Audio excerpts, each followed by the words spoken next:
students, this is Mala and welcome to my channel Study with Mala ma'am. Students, ये video class 10th science के students के लिए है जो कि छत्तीसगढ़ राज्य ओपन स्कूलिंग के माध्यम से अपनी परीक्षा दे रहे हैं। तो बच्चों, इसके संबंध में मैंने अपने पहले वीडियो में जानकारी दी थी कि जो भी बच्चे ओपन स्कूल से अपनी परीक्षा दे रहे हैं उनके लिए सत्रीय कार्य, ठीक है, असाइनमेंट आया है। तो ये जो है हमारा ये पहला सत्रीय कार्य है, मतलब असाइनमेंट फर्स्ट है। तो बच्चों, इसने आपको कैसे लिखना है, ठीक है, इनके आंसर, ठीक है, ये सारी चीज़ें मैं आपको इस वीडियो में बताऊंगी। ठीक है बच्चों, आपको लिखना कैसे है और इनके आंसर्स जो हैं वो सारी चीज़ें आपको जो है इस वीडियो को देखने के बाद समझ में आ जाएगी। तो सबसे पहले बच्चों हम क्वेश्चंस को देखते हैं, ठीक है, और समझने की कोशिश करते हैं। तो आपको पता है बच्चों, आपको 3 असाइनमेंट दिए जाएंगे, assignment first, assignment second and assignment third. तो ये हमारा असाइनमेंट फर्स्ट है, ठीक है बच्चों। अब इसमें आपको दिया गया है कि 3 असाइनमेंट में से आपको जो है 3 में से न्यूनतम 2, मतलब 2 असाइनमेंट आपको कंपलसरी जो है जमा करने हैं, ठीक है, अपने स्टडी सेंटर में जमा करनी है। स्टडी सेंटर आपने जहाँ से फॉर्म भरा हुआ है अपना, वो आपका स्टडी सेंटर है, वहीं आपको सबमिट करना है।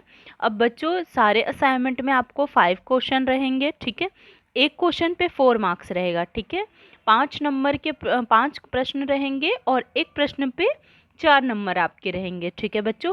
अब आपको लिखना कैसे है, आप A4 साइज का पेपर ले सकते हैं, है ना। आपको पेपर जो है A4 साइज का पेपर यूज़ करना है, या फिर आप चाहें तो आप असाइनमेंट कॉपी यूज़ कर सकते हैं, ठीक है। यहाँ पे कुछ ऐसा स्पेसिफाई नहीं किया गया, यहाँ पे तो लिखा गया है A4 साइज का पेपर, लेकिन अगर आप चाह रहे हैं तो बच्चों आप असाइनमेंट कॉपी ले सकते हैं, उसकी साइज भी लगभग उतने ही होती है, ठीक है। अब उसमें आपको क्या क्या लिखना है बच्चों, नाम, एनरोलमेंट नंबर, ठीक है, जो नामांकन क्रमांक आपको मिला है वो लिखना है, परीक्षा का नाम, हाई स्कूल की परीक्षा 2020-21, ठीक है, और परीक्षा का विषय, जैसे मैं जो है यहाँ पे आप लोग के लिए विज्ञान का असाइनमेंट लेकर आए हैं, तो विज्ञान और विषय कोड, ये सारी चीज़ें देना अनिवार्य है। तो बच्चों, मैं जो है एक फॉर्मेट आप लोग के लिए बनाई हूँ, तो सबसे पहले क्वेश्चन देख लेते हैं, उसके बाद मैं आपको दिखा देती हूँ, ठीक है। मैंने यहाँ पे एक साइंस का क्वेश्चन लिया है और उसके आंसर भी लेकर आई हूँ, तो आप देख सकते हैं, ठीक है बच्चों। तो यहाँ पे हमने लिखा हुआ है, ये यहाँ पे क्वेश्चन है, ठीक है, 5 क्वेश्चन है। फर्स्ट में आपको बेकिंग सोडा बनाने के लिए आवश्यक सामग्री, निर्माण की विधि एवं रासायनिक समीकरण, ये 3 चीज़ें इसमें देनी है। उसके बाद आपको घर्षण बल बताना है और घर्षण बल को कम करने के लिए 2 विधियाँ देनी है, ठीक है। सेकंड जो है, थर्ड क्वेश्चन है, आप अपने दैनिक जीवन में जो भी क्रियाकलाप करते हैं जहाँ हमें ऊर्जा के विभिन्न रूप देखने को मिलते हैं, ये बताना है आपको, ठीक है। इसके बाद आपको एक क्वेश्चन दिया गया है, क्वेश्चन नंबर 4। यहाँ पे बच्चों कुछ जो है चित्र दिया गया है और उससे संबंधित प्रश्न पूछे गए हैं, ठीक है, कि प्रोटीन संश्लेषण में कौन सा भाग मदद कर रहा है, इनमें से कौन सा भाग जो है पावर हाउस कहलाता है, और अ ब स द, है ना, इनके नाम भी आपको बताने हैं। तो इस तरीके से 4 प्रश्न हो गए। 5वां प्रश्न है डीएनए, ठीक है, डीएनए का जो मुख्य चरण, डीएनए प्रतिकृति, डीएनए रेप्लिकेशन, ओके। तो ये सारे क्वेश्चन हैं। अब आंसर आपको कैसे लिखना है, तो इस तरीके से आप A4 साइज का पेपर का यूज़ कर सकते हैं, जैसे मैंने लिखा है आप बिल्कुल ऐसे ही लिखेंगे, सत्रीय कार्य क्रमांक 1, क्योंकि ये आपका फर्स्ट असाइनमेंट है, ठीक है। आप ऐसे लिखेंगे, विषय विज्ञान, और ब्रैकेट में आप वहाँ पे अपना सब्जेक्ट कोड 212 जैसे हमने लिखा है आप लिखेंगे। परीक्षा का नाम हाई स्कूल परीक्षा 2020-21। छात्र छात्रा का नाम आप अपना नाम लिखेंगे, अगर आप छात्र हैं तो छात्र लिखकर भी छात्र का नाम डाल सकते हैं, छात्रा हैं तो छात्रा का नाम सिर्फ लिख सकते हैं, ठीक है। उसके बाद आपको अपना नामांकन क्रमांक देना है, ठीक है। उसके बाद विषय विज्ञान, जैसे मैंने लिया हुआ तो विज्ञान, और आप बाकी विषय का बनाएंगे तो बाकी विषय आपको लिखना है उनके नाम, और विषय कोड। तो बच्चों, काफ़ी बच्चों को कन्फ्यूजन होता है कि विषय कोड कहाँ से मिलेगा, तो हमने जो आपको इससे पहले जो वीडियो दिया है टाइम टेबल वाला, जिसे हमने आपको नोट करने के लिए कहा था, तो बच्चों उस टाइम टेबल में आपको जो है विषय जो है वो मिल जाएगी, ठीक है बच्चों। वहाँ पे विषय कोड और विषय दोनों लिखा हुआ है, तो आप वहाँ से देख लेंगे और विषय कोड ज़रूर लिखेंगे। तो बच्चों, हमने यहाँ पे आपको फॉर्मेट बता दिया है। अब आप देख सकते हैं हमने आंसर कैसे लिखा है, बिल्कुल आपको ऐसे ही आंसर देने हैं, ठीक है। तो अब मैं क्वेश्चन पढ़ के आंसर आपको समझा भी देती हूँ। पहला जो हमारा प्रश्न है वो है, बेकिंग सोडा बनाने के लिए आवश्यक सामग्री, निर्माण की विधि एवं रासायनिक समीकरण बताने हैं। तो बच्चों, बेकिंग सोडा बनाने के लिए पहले हमें आवश्यक सामग्री की ज़रूरत पड़ेगी। तो वो आवश्यक सामग्री है हमारा NaCl, सोडियम क्लोराइड, ठीक है। मैंने यहाँ पे सोडियम क्लोराइड में यहाँ पे लिखना भूल गई हूँ, ठीक है बच्चों, तो आप यहाँ पे लिख लेंगे सोडियम क्लोराइड। मैंने NaCl लिखा है, आप चाहे तो हिंदी में सोडियम क्लोराइड लिख सकते हैं, ठीक है। उसके बाद H2O मतलब जल, ठीक है। उसके बाद है कार्बन डाइऑक्साइड, ठीक है, और अमोनिया। तो ये सारी चीज़ें हमें चाहिए। उसके बाद आपको निर्माण विधि बतानी है, ठीक है। तो मैंने यहाँ पे बताया हुआ है। रासायनिक नाम क्या है? सोडियम हाइड्रोजन कार्बोनेट है, इसे सोडियम बाइकार्बोनेट भी कहते हैं। बेकिंग सोडा सोडियम क्लोराइड, जल, कार्बन डाइऑक्साइड व अमोनिया द्वारा साल्वे अमोनियम विधि के द्वारा बनाई जाती है, ठीक है। ये निर्माण विधि में आ जाएगा। उसके बाद हमने यहाँ पे समीकरण लिखा हुआ है। समीकरण जो है यहाँ पे आपको दिया गया है, ये है सोडियम क्लोराइड बना हुआ है। तो बच्चों आप इतना इसमें लिखेंगे। आप चाहें तो अभी आप इस आंसर का जो है एक बार स्क्रीनशॉट ले लीजिए सारे कंप्लीट एक आंसर का, और आप फिर इसे पढ़ लीजिए, समझ लीजिए, उसके बाद इसे लिखिएगा, ठीक है बच्चों। दूसरे प्रश्न पे आते हैं। दूसरा प्रश्न आपका कह रहा है कि घर्षण बल किसे कहते हैं, और घर्षण बल को कम करने के लिए दो विधियां आपको बतानी है। तो बच्चों, घर्षण बल क्या होता है? जब दो वस्तु या सतह को आपस में गति कराई जाती है तो उनके विरोध में जो बल लग रहा है उस बल को हम क्या कहेंगे? घर्षण बल। यहाँ पे घर्षण नहीं पूछा है, घर्षण बल पूछा है।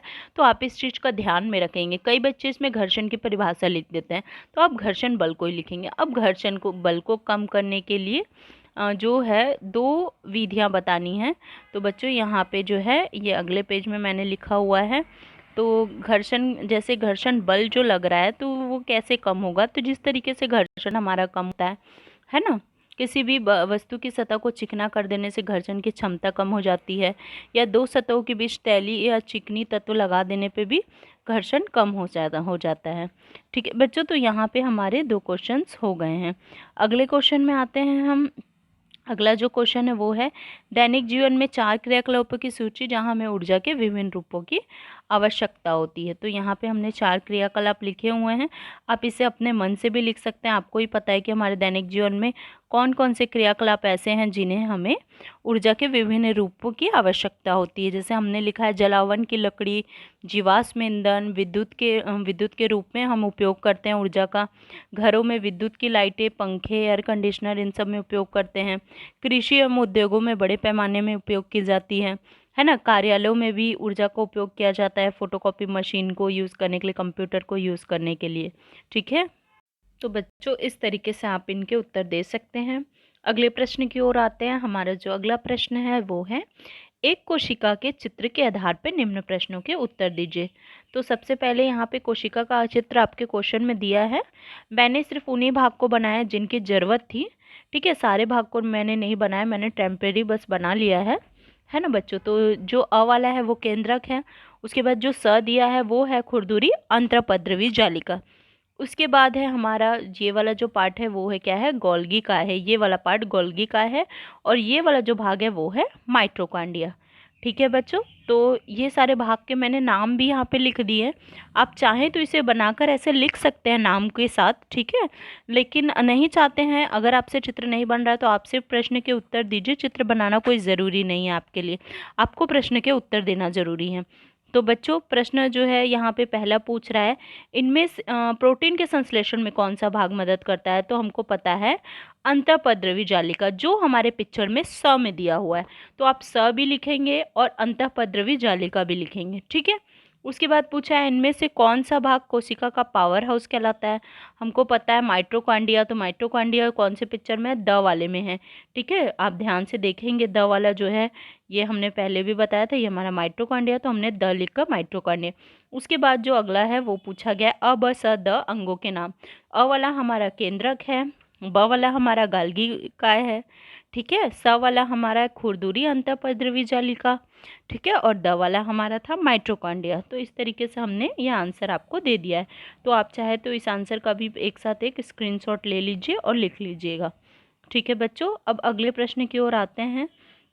ठीक है बच्चों, इसमें क्या है, डीएनए रेप्लिकेशन का आपको मेन स्टेप बताना है। ठीक है, मुख्य चरण कौन कौन से हैं डीएनए प्रतिकृति में। तो बच्चों, डीएनए प्रतिकृति के लिए मात्र और संतति कोशिकाओं में डीएनए की मात्रा समान होना ज़रूरी है। इसके जो मुख्य चरण हैं, हमने कुछ लगभग 8 या 9 चरण वैसे इसमें होते हैं, 7 या 8, तो हमने यहाँ पे 6 को यहाँ पे जो है मेंशन किया है।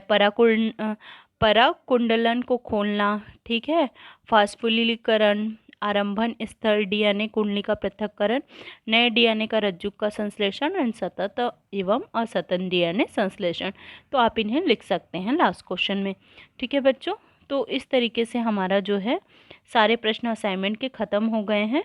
आप इन्हें लिख लीजिएगा, ठीक है, और हमारी विश है कि आपको इसमें पूरे पूरे नंबर मिले, और कोशिश कीजिएगा कि आप जो है अपने तीनों असाइनमेंट को सबमिट करें। ठीक है, हालांकि कंपलसरी 2 है, पर आप तीनों को करेंगे तो बेटर है। शायद आप 3 करते हैं तो उसमें आपका कोई ऐसा मतलब पेपर हो जिसमें अच्छा से स्कोरिंग हो जाए और उस मार्क्स को लिया जाए। इसलिए आप अपना बेस्ट दीजिए और तीनों को जो है वो सबमिट कीजिए। ओके बच्चों, तो ये वीडियो जो है आप लोग के लिए बहुत हेल्पफुल है, और इसे आप अपने फ्रेंड के साथ भी शेयर कीजिए, क्योंकि जितनी ज़रूरत आपको है उतनी ज़रूरत उनको भी है। और अगर अभी तक आपने इसे सब्सक्राइब नहीं किया है हमारे चैनल को, तो प्लीज़ इसे सब्सक्राइब कर लीजिए, क्योंकि आगे मैं जो है आप लोग के लिए जो भी नोटिफिकेशन है वो सारी लेकर आऊँगी। Okay, have a nice day, thank you.